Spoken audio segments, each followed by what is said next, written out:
My parents sacrificed everything for my brother while I fended for myself. Now they expect me to fix the mess they created, and I'm done. So, growing up, I always knew I was the other son. My parents, especially my mom, made it pretty clear I wasn't the favorite. My little brother Jacob, though, he could literally do no wrong. If he failed a test, Mom would blame the teacher. If I got an A instead of an A, she'd say I wasn't trying hard enough. It wasn't even subtle. Jacob got everything handed to him: the newest Xbox, trips with friends, and his first car? A brand new Mustang for his 16th birthday. Meanwhile, I was working part-time at Burger King just to save up for a beat-up Civic. If I even mentioned feeling left out, Mom would roll her eyes and say, "Not everything is about you, Nathan." By the time I was 18, I couldn't wait to get out. I moved out the second I got my acceptance letter to college. Paid for it all myself: loans, part-time jobs, and more sleepless nights than I can count. Jacob stayed home, of course. Didn't even bother with college because Mom and Dad were happy to keep babying him. Fast forward to now, I'm 33, married to my amazing wife Emily, with 2 kids, a decent house, and a career I busted my ass for. Jacob? Still living at home with my parents, working at some dead-end job my mom got him through a friend. And you'd think all of that would have flipped things in my favor, right? Nope. Mom still acts like Jacob is the second coming of Christ, and I'm just some distant relative they occasionally hear from. Here's where it gets crazy, though. A few weeks ago, I get this frantic call from my dad, saying Jacob's in trouble, and I need to come over right away. I figured maybe he got into a fight or something. When I got there, well, let's just say I wasn't ready for what they were about to ask me. So I pull up to my parents' house, and the first thing I see is Jacob sitting on the couch, looking like a lost puppy. My mom is pacing back and forth, her face all red, while Dad is just sitting there with his head in his hands. I barely step inside before Mom snaps at me. "Nathan, you have to help your brother." I'm still standing in the doorway, trying to process what's happening, so I ask, "What exactly is going on?" Jacob chimes in with this half-mumbled, "I messed up." But before he can say more, Mom jumps in and goes, "Jacob got into a little legal trouble. But it's nothing you can't fix." Now, I'm already suspicious. When my mom says, "a little trouble," it's usually something big. So I sit down and tell them to just spit it out. Turns out, Jacob had been stealing from his job. Not just petty stuff like office supplies. No, he was skimming money, and apparently he got caught. His boss gave him 2 options: pay back the $15,000 he took, or they press charges. I almost laughed out loud when Mom said, "Nathan, you have the money. You can just loan it to him so he doesn't go to jail." Loan it to him? As if Jacob has ever paid back a dime in his life. I told them, flat out, "I'm not giving him $15,000. That's insane." And of course, Mom lost it. She started yelling about how family helps family, how I'm lucky to have the life I have, and how Jacob just made a mistake. That's when I finally snapped. I told her, "You're right. I am lucky to have the life I have, but it's because I worked for it. No one bailed me out when I was struggling. I'm not going to reward Jacob for screwing up again." Jacob didn't even look at me. He just sat there staring at the floor like a guilty little kid. Dad stayed quiet too, which was pretty typical. But Mom? Oh, she wasn't done. She gave me this cold, disgusted look and said, "I always knew you were selfish." That one hit me hard, but I didn't let it show. I stood up, said, "I'm not the one who raised a thief," and walked out. When I got home, I told Emily what happened. She just shook her head and said, "Good for you. They've been taking advantage of you your whole life." And I thought that was the end of it. But then, 3 days later, something happened that made me realize this wasn't over. 3 days later, I'm at work when I get a text from Emily. "Your mom's here. She's being intense. Call me." I immediately call her, and she answers in this low, annoyed tone. "Your mom just showed up unannounced. She's trying to guilt-trip me into convincing you to help Jacob. She even brought photos of him as a kid to make her point. I need you to get home now." I leave work early and race home. Sure enough, there's Mom, sitting at my kitchen table with this dramatic, wounded expression, like she's the one who's been wrong. The moment I walk in, she launches into another speech about family loyalty, and how I'm letting Jacob down. I shut her down immediately. Mom, we've been over this. I'm not giving Jacob $15,000. End of story. Her face goes cold, and she says, if you won't help your brother, don't expect us to be there for you when you need something. I laughed. When have you ever been there for me, Mom? She stormed out without another word, but I had this gut feeling it wasn't over. And, unfortunately, I was right. A week later, I get a call from my dad. Now, my dad's not the kind of guy to pick sides or get involved in drama. He usually just lets Mom run the show. So, when I saw his name pop up, I thought maybe he wanted to talk things through. Nope. The first thing he says is, Nathan, your mom's really upset. Can't you just help out a little? For the family's sake? I told him the same thing I told her. I'm not giving Jacob a dime. He made his choices. Let him deal with them. There was this long pause, and then Dad said something I didn't see coming. Your mom's talking about taking out a second mortgage to cover it. That actually stopped me in my tracks. A second mortgage? For Jacob? I asked. Are you serious? You're going to risk your house for this? And he just sighed, like he didn't even want to be having this conversation. You know how she is, Nathan. She won't let it go. I was furious. You both spent years putting Jacob on a pedestal, and now he's dragging you down with him. If you go through with this, don't come to me when it backfires. Dad didn't say much after that. He just mumbled something about keeping the peace, and hung up. I told Emily what happened, and she just shook her head. Let them dig their own hole, she said. And honestly, she was right. But then, a few days later, I found out just how deep that hole was getting. A few days later, I get a text from an old family friend, Mrs. Rogers, who lives next door to my parents. It just said, Nathan, I don't want to get in the middle of anything, but I think you should know your mom is selling stuff from the house. She mentioned it's for Jacob. I couldn't believe it. Selling their stuff? For him? So I drove over there. I hadn't planned on going back anytime soon, but this was too much. When I got to the house, the first thing I noticed was the garage. It was open, and there were tables set up like they were having a yard sale. I spotted stuff I hadn't seen in years. My dad's old tools, some furniture, even family heirlooms. My mom was standing there, chatting with a neighbor, smiling like everything was fine. When she saw me, her smile dropped. What are you doing here? She asked, all defensive. I pointed at the tables. What the hell is this? You're selling your stuff? For Jacob? She waved me off like I was overreacting. We're just getting rid of things we don't need anymore. It's none of your business. I looked her dead in the eye and said, It is my business when you're about to bankrupt yourself over him. You're enabling him, Mom. He's never going to learn if you keep bailing him out. She snapped back. You don't understand. He's my son, and I'm not going to let him ruin his life over one mistake. I laughed bitterly. One mistake? You've been cleaning up his messes for years. When are you going to stop? She didn't have an answer. She just turned away and muttered, If you're not here to help, you should go. So I left. But as I walked away, I saw my dad standing inside the house, looking out the window. He didn't say anything. He just watched me leave, like he knew I was right but was too scared to do anything about it. I thought I was done with all of this. But then, a few nights later, Jacob showed up at my house. It was almost 10 p.m. when I heard the doorbell. Emily and I were getting the kids ready for bed, so I wasn't expecting anyone. When I opened the door, there he was, Jacob, standing on my porch with his hands stuffed in his pockets and looking like a wreck. I didn't say anything at first. I just stared at him, waiting for him to start. Finally, he muttered, Can I come in? Against my better judgment, I let him in.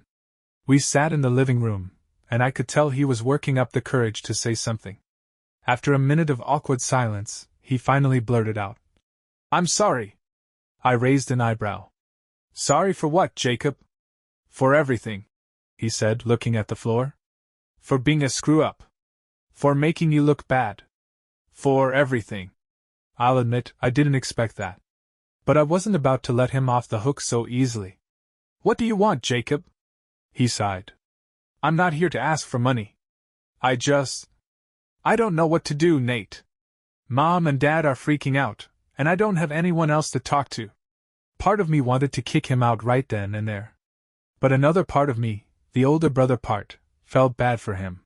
He looked genuinely lost, like a kid who finally realized he was in over his head. So I asked, what do you expect me to say? You made your choices, Jacob. You've been coddled your whole life, and now it's catching up to you. He nodded, tears welling up in his eyes. I know, okay? I know I messed up. But I don't want to keep screwing up. I don't know how to fix this. That threw me off. For the first time in years, he sounded like he actually wanted to change. But I wasn't sure if it was real or just another way to get sympathy. I told him, if you really want to fix this, you have to start taking responsibility. Pay back what you owe, even if it takes years. And stop letting Mom and Dad clean up your messes. He nodded again, wiping his face. You're right. I don't know if I can do it alone. That's when Emily walked into the room. She had been listening from the hallway and said, You won't do it alone. But don't think for a second we're going to make it easy for you.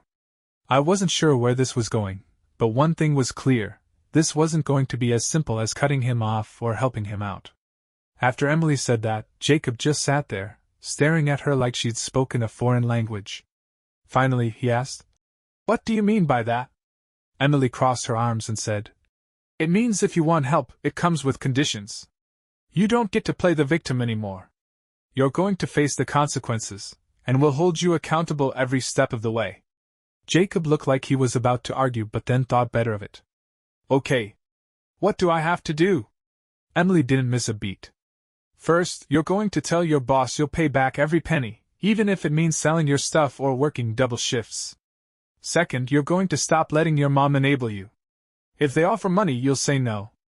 And third, you're going to show us you're serious. No excuses, no shortcuts. He looked at me, clearly hoping I'd jump in and make it easier on him.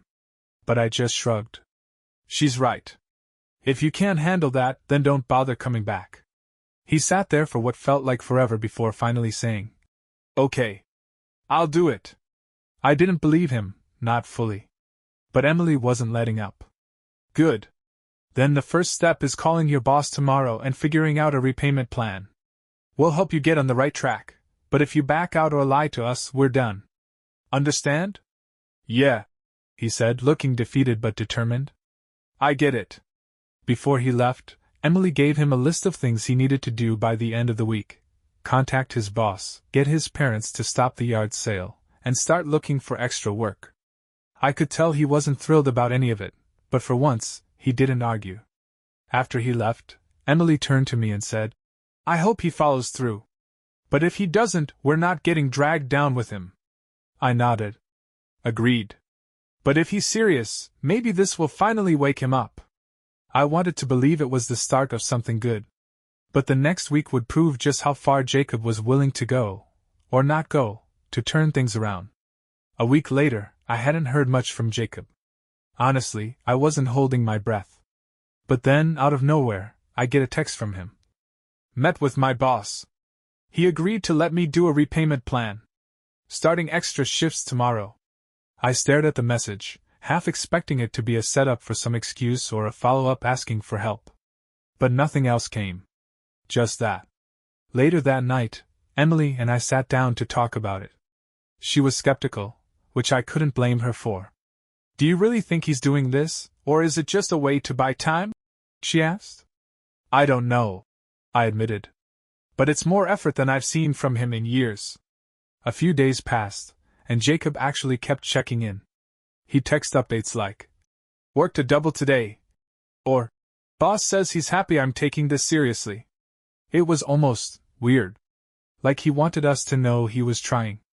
Then, a few nights later, I got a call from my mom. I almost didn't answer, but curiosity got the better of me. The second I said, Hello? She launched into her usual guilt trip routine. I hope you're happy, Nathan. Jacob told us about the conditions you forced on him. He's working himself to death because of you. I couldn't help but laugh. You mean he's taking responsibility for once? Yeah, Mom, I am happy about that. Her tone got sharper. He's my son, Nathan. He shouldn't have to work like this. I finally snapped. And whose fault is that, Mom? You and Dad let him skate by his whole life, and now he's paying for it. That's what happens when you coddle someone instead of teaching them how to stand on their own. There was silence on her end, then a bitter. You're so cold. You don't understand what it means to care for family. That was it. I told her. No, Mom, I understand perfectly. I care enough to make sure Jacob doesn't destroy his life any further. You'd rather watch him sink as long as it keeps him close to you. And then I hung up. Emily heard the whole thing and just gave me this look. Well, at least now she knows where you stand.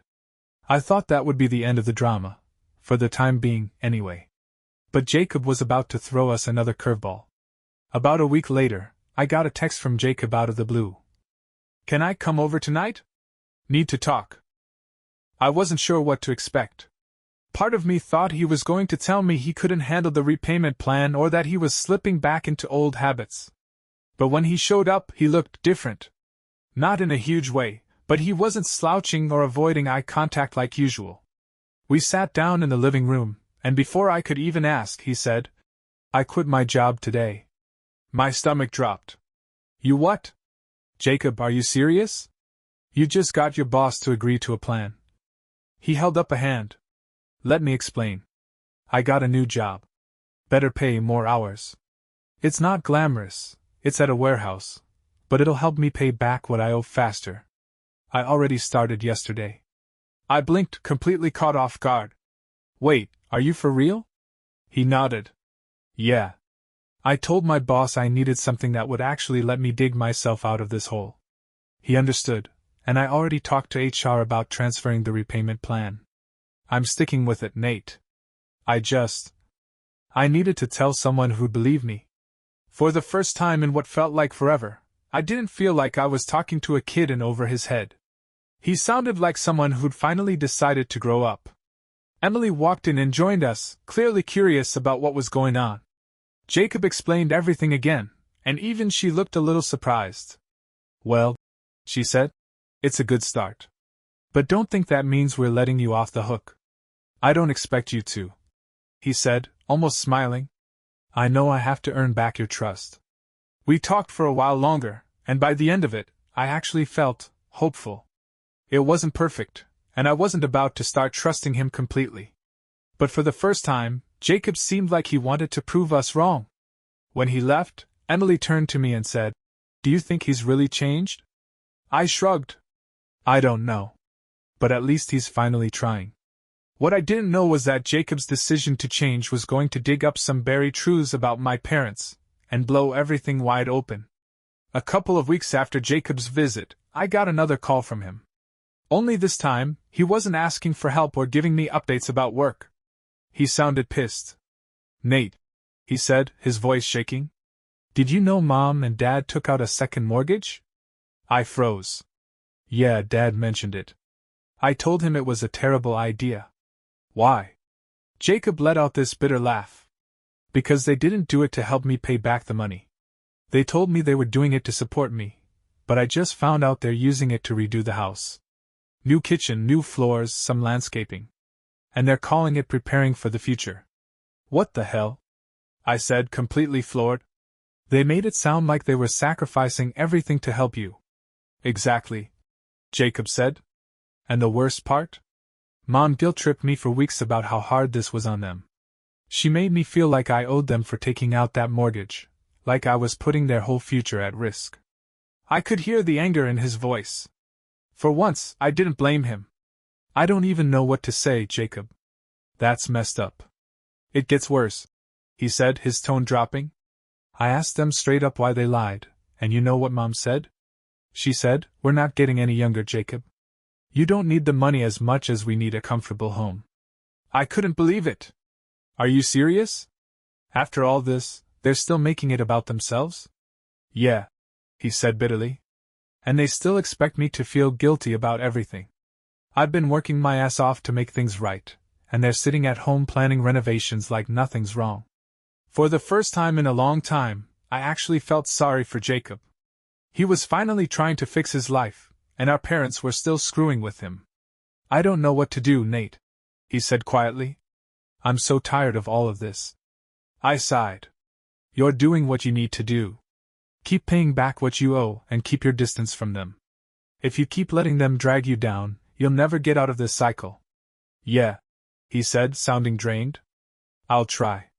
When we hung up, I sat there for a long time, just thinking. My parents' favoritism wasn't new, but this was on another level. And unfortunately, it wasn't even the worst thing they were hiding. About a week after that call, I got an email from my dad. It was weird because Dad never emails me, he barely even texts. The subject line said, "Important family matter." Curious, I opened it, and my stomach dropped. It was a long, rambling message about how they were struggling financially and might need support from family to keep things afloat. Support? From me? They'd just taken out a second mortgage they didn't need and spent it on home renovations, and now they were asking me for money? I was furious. Emily was sitting next to me, so I showed her the email. She read it, laughed, and said, "Unbelievable. They're basically asking you to pay for their bad decisions." I was about to ignore it when I noticed something buried near the bottom of the email. Dad wrote, "If we lose the house, Jacob might have to move in with you since we won't have room."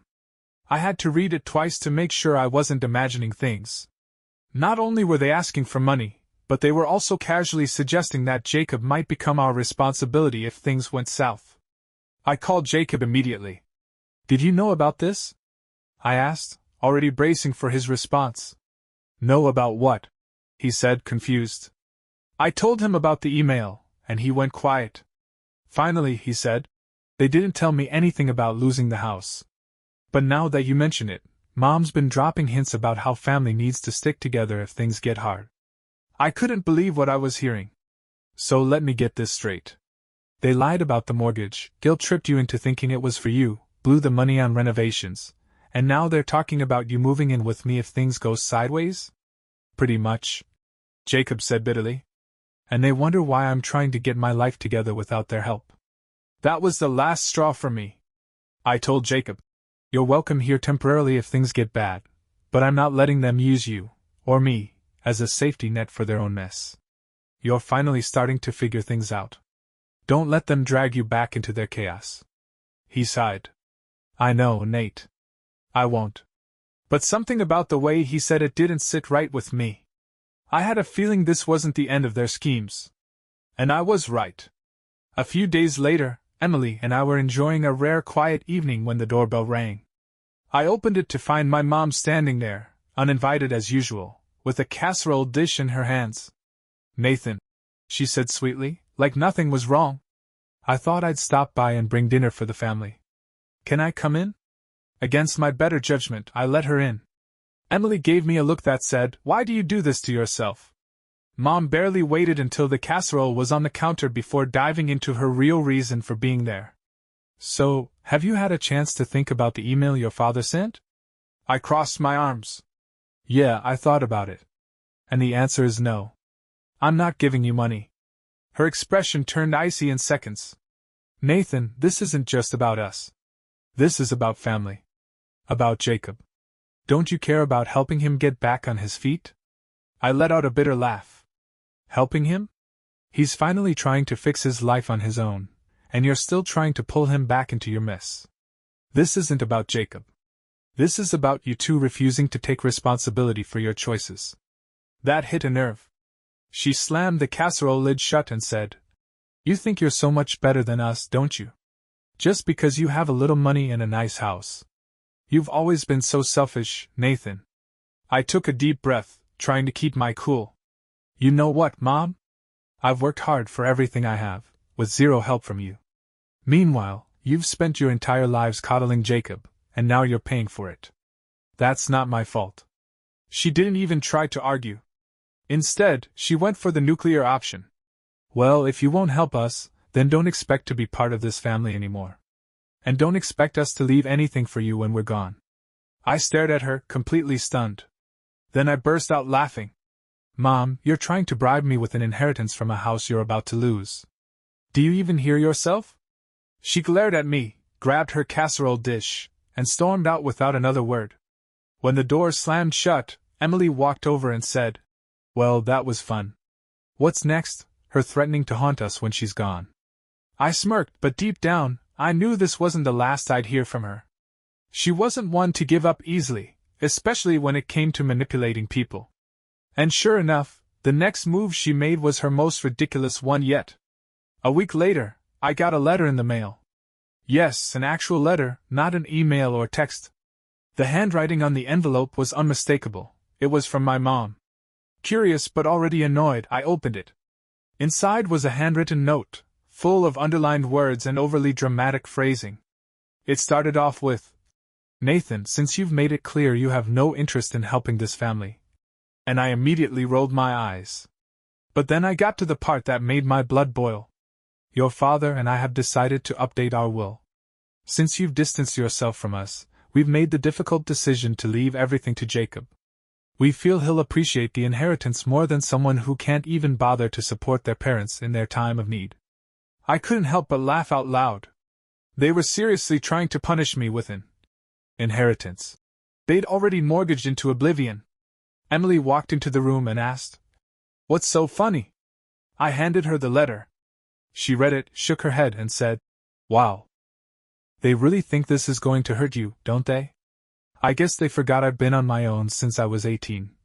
I said, "What do I care about their imaginary fortune?" Still, the pettiness of it all got under my skin. I knew this wasn't really about money, it was about control. They couldn't stand that I wasn't falling in line like I used to when I was younger.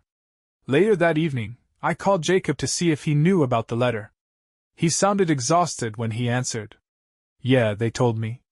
Mom's acting like she's doing me some huge favor by leaving me the house and whatever's left of their estate." I could hear the frustration in his voice. "Nate, I don't even want their inheritance. I just want them to leave me alone so I can fix my life." That was the first time I truly believed Jacob had changed. He wasn't trying to manipulate me or defend them.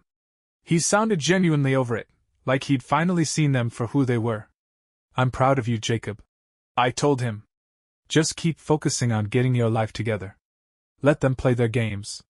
It's not worth your energy." He sighed. "Thanks, man. I appreciate it. I thought that might be the end of their theatrics, but I should have known better." My mom had one last stunt up her sleeve, and this one dragged both of us right into the middle of her chaos. A few days after the letter stunt, I got a panicked call from Jacob. "Nate, you're not going to believe this," he said, his voice frantic. "Mom just told me she listed the house for sale. She's planning to move in with me." I nearly dropped my phone. "Wait, what? She's selling the house and just inviting herself to live with you?" "Yeah," Jacob said, sounding like he was on the verge of losing it. "She called me this morning and said, since we're leaving everything to you, it only makes sense for me to stay with you until I figure out my next steps." I couldn't believe it. "So, let me get this straight. She's selling the house they already mortgaged to hell, and instead of downsizing like a normal person, she's planning to crash with you." "Exactly," he groaned. "She even had the nerve to say it'll give me a chance to repay her sacrifices." That phrase made my blood boil. Sacrifices? What sacrifices? She's the one who's been draining you dry for years. "Tell me about it," Jacob muttered. And when I told her I wasn't okay with it, she got all offended and said, "After everything I've done for you, this is how you treat me?" At this point, I was seeing red. "Jacob, listen to me. You are not responsible for bailing them out of their bad decisions. If you let her move in, it'll never end. She'll bleed you dry just like she tried to do with me." "I know," he said quietly. "But it's hard, Nate. She's still our mom." I sighed. "She's our mom, but that doesn't mean you have to let her ruin your life. Set boundaries. If she doesn't respect them, that's on her, not you." Jacob didn't say anything for a while. Finally, he said, "You're right. I'll talk to her. But I know it's going to be a fight." And a fight it was. The next day, Jacob called me again, this time sounding exhausted. I told her no, he said flatly. She blew up. Said I was ungrateful, selfish, and disrespectful. Then she started crying, saying she had nowhere else to go. What did you do? I asked. I stuck to my guns, he said. Told her I can't help her right now and she needs to figure it out on her own. She hung up on me. I could tell he was torn up about it, but I was proud of him for standing his ground. You did the right thing, Jacob, I said. She'll figure something out. She always does. But I wasn't prepared for what her next solution would be. 2 days later, I got a call from Dad. She's moving in with your Aunt Linda, he said, sounding defeated. Aunt Linda? I asked, stunned. The one she hasn't spoken to in years because of some fight over Thanksgiving turkey? Yeah, he said with a tired chuckle. She called Linda, cried about how nobody cares about her, and somehow convinced her to let her stay. I almost felt bad for Linda. Almost. Well, at least Jacob's off the hook, I said. For now, Dad muttered. Something about the way he said it made my stomach turn. What's that supposed to mean? She's already talking about how it's just temporary. You know her, Nathan. She's always looking for the next person to guilt trip. I hung up, shaking my head. Emily came into the room and asked, What now? I sighed. She's someone else's problem, for now. And honestly, that was good enough for me.